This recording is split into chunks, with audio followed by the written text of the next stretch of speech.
कि इस ज़बान की खिदमत सही मानों में ज़मीनी सतह पर किया जाए।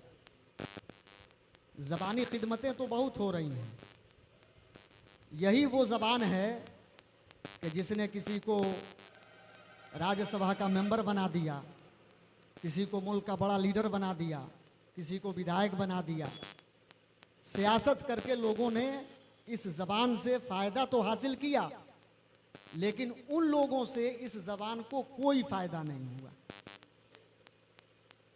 और ये ज़बान किसी ख़ास मज़हब धर्म की ज़बान नहीं है, बल्कि इस भारतवर्ष की निहायत मीठी और प्यारी ज़बान है, जिसने हमारी तहज़ीब, हमारी संस्कृति, हमारे कल्चर की तर्जुमानी की है।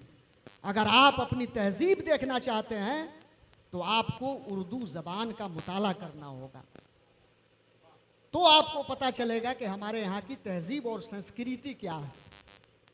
हमारी भी अदना सी कोशिश है, हमारे जो कमेटी के अरकान हैं, मुंतज़मीन हैं, जो लोग भी जुड़े हुए हैं, हम सब की कोशिश है कि ज़मीनी सतह पर कुछ काम हम जहाँ भी हैं करते रहें।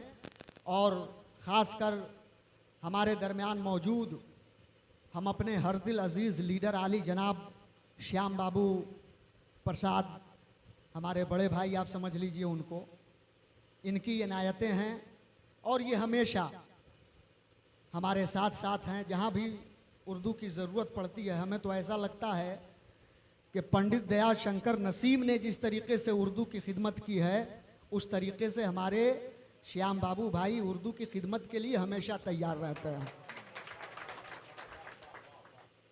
और इस कमेटी के ब्लॉक सदर, नौ मुंतखब हुसैनी पंचायत के मुखिया आली जनाब फैज़ान मुस्तफ़ा साहब,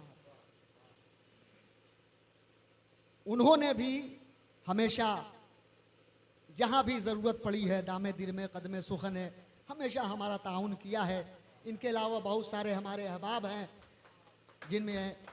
जिन्होंने हमेशा हर पल हर कदम हमारे साथ रह करके उर्दू के तकरीबात को, उर्दू के काम को, इसकी खिदमत को आगे बढ़ाने में उन्होंने हमारे साथ जहाँ तक के मुमकिन हुआ उन लोगों ने ताउन किया है। इसलिए उन तमामी हजरात के भी हम शुक्रगुजार हैं। बस इन्हीं चंद कलिमात के साथ मास्टर रुस्तम साहब यहाँ बैठे हैं,